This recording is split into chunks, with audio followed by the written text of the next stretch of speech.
So incorporating a minimalistic philosophy into your fashion, style, and wardrobe definitely doesn't mean that you need to live a life simply wearing black, white, or gray. You can still have a wardrobe that has colors, patterns, and different styles and still call yourself a minimalist. The key behind having a minimalistic wardrobe is consciously shopping, thinking before you buy something, only buying what you love, value, use, and appreciate, and building a wardrobe that matches you, your style, and your lifestyle so that you really enjoy your wardrobe and you feel really fulfilled, satisfied, and love everything that you have. And there's no need to add any more. All right, so the first thing is rethink the way that you shop. Recently, I made a decision with myself to say goodbye to fast fashion. Fast fashion often contributes to the environmental destruction. It's quite often produced in unethical ways, and also it significantly contributes to the overconsumption. You know those shops where you go in one week and there's lots of different new things, it looks really fabulous and nice, and then you might pop back in, say, a week later, and it's like the store has been completely renovated, filled with all the new clothes and accessories and bags and shoes. Now, I've decided I don't want to support that anymore because all it does is contribute to our insatiable appetite to consume more when we really don't need to. So what I'm doing now is when I shop, I look at the quality, I look at the workmanship, I look at how long it's taken for that item or that accessory or that handbag or shoe to be made, how much time and labor has gone into this, how many places around the world has been taken to be made. And even if it means sometimes paying for something that costs a little bit more, I'm making sure that I'm investing in quality over quantity. Now, that doesn't necessarily mean you need to always pay more for that. I'm a massive fan of pre-loved clothing, shoes, and accessories, and I'm very transparent in sharing with people when I'm wearing something that is secondhand. But this means I can actually afford to buy those luxury items without breaking the budget or damaging the $1,000 project. And remember to think about your cost per wear. When it comes to shopping for pre-loved fashion, there's actually an increasingly wide range of places that I go to, and I will link them in the video description box below. But for a very quick shout out, I love High End on Facebook.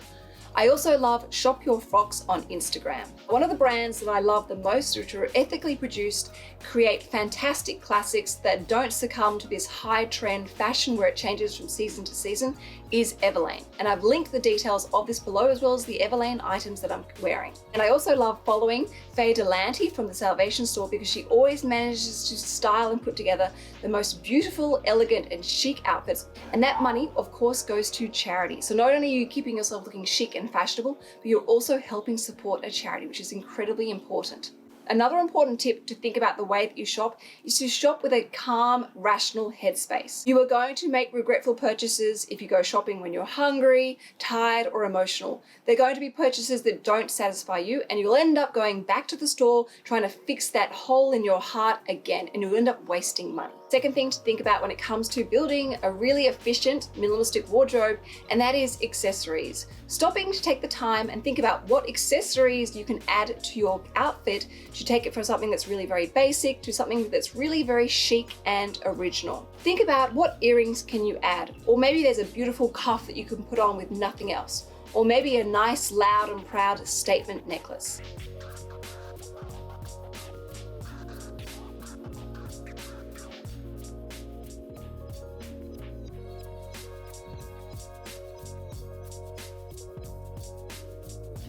Also, expand your range of accessories. The great thing about accessories is they don't actually take up that much space. So start building up a great collection of belts that can really bring in your waistline, make a dress look tighter fitting, or maybe even jazz up a pair of jeans. You can also think about different handbags in different colors.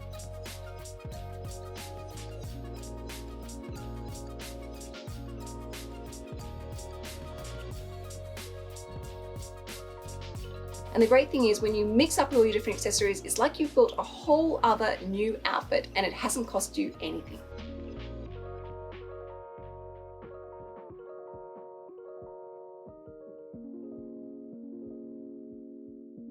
The third thing is to invest some time in your wardrobe. Just like maybe when you're a little child, you used to like to dress up in your mum's or dad's clothes, putting together little outfits, trying on their shoes, maybe even experimenting with some makeup or different hairstyles. This is a well worth investment of your time because you never know what cool outfits you've never really thought of because you've never had the time to actually think them up. So spend some time in your wardrobe. Pull the items out, lay them out on the bed, put them together. Have a play around. Think about a simple t-shirt. Can you tuck it all the way in, all the way around to give you a really nice slim waistline? Or maybe you want a really casual look where you just let it hang out over a pair of jeans or leggings. Maybe you just want to tuck one side in or just the front. Or maybe you want to belt it in. Maybe you want to roll up the sleeve for a more elegant, chic look on your arm. Or maybe you even want to layer two different colors underneath each other and then roll up the sleeves. And like I said, you can always play around with your handbags to create a different look. You might want to take a simple crossbody handbag and turn it into an evening clutch. You might want to change the strap on a handbag and wear it at different lengths to create a more elegant, feminine look, or something that's just simply more practical for what you're going to be doing during the day.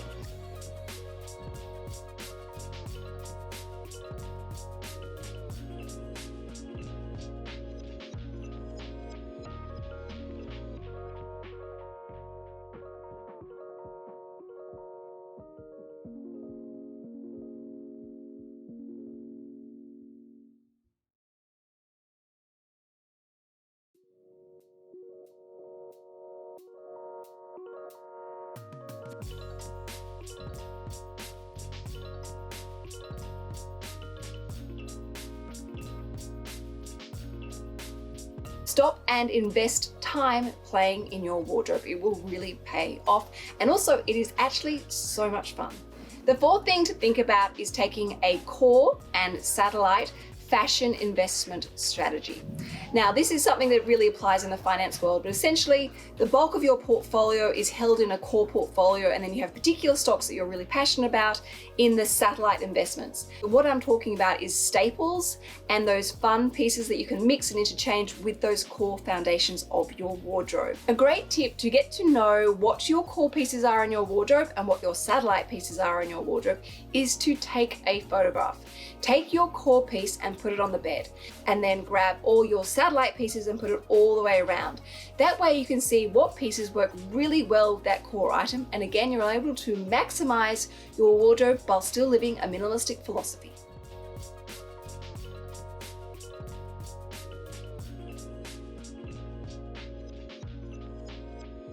So for example, you might take a fantastic, high quality, durable, classic skirt, and then you might mix and match it with a whole range of different tops to get maximum wear out of your wardrobe. So you'll take that beautiful skirt and you'll put it with, say, a beautiful silk blouse.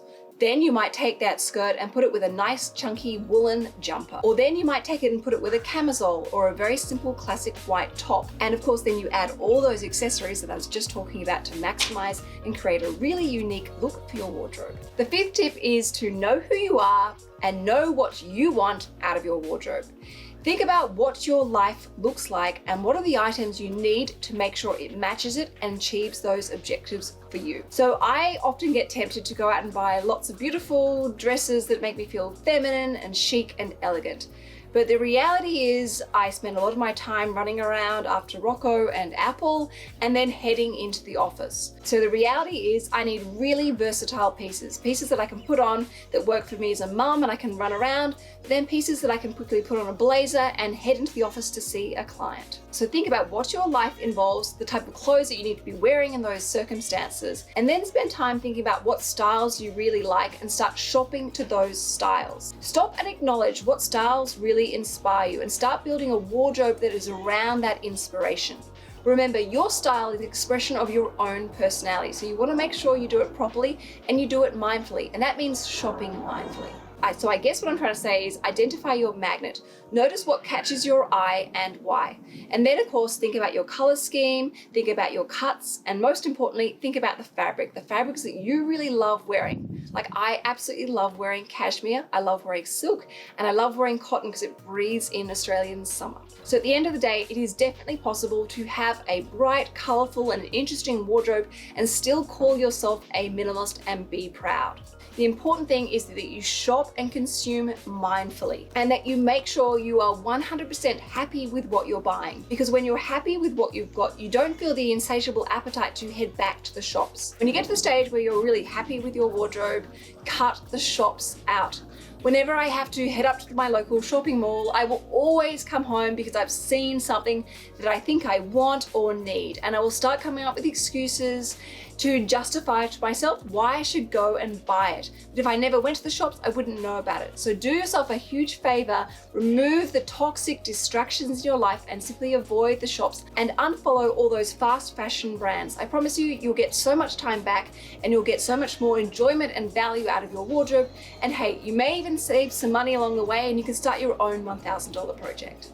Now, I really hope that you've enjoyed this video, and in fact, if you enjoyed this video so much and want to learn more about how to build your own capsule wardrobe, I've already made a whole range of videos for you, and I'm going to link them in the video description box below so you can watch them in your spare time as you build your own minimalistic wardrobe. Now, if you like any of the clothing, shoes, or accessories that are seen in this video, I've also linked them in the video description box below. All right, everyone, have a fantastic week, and I'll see you next week for Money Monday, and make sure you're subscribed if you haven't already and that notification bell is switched on.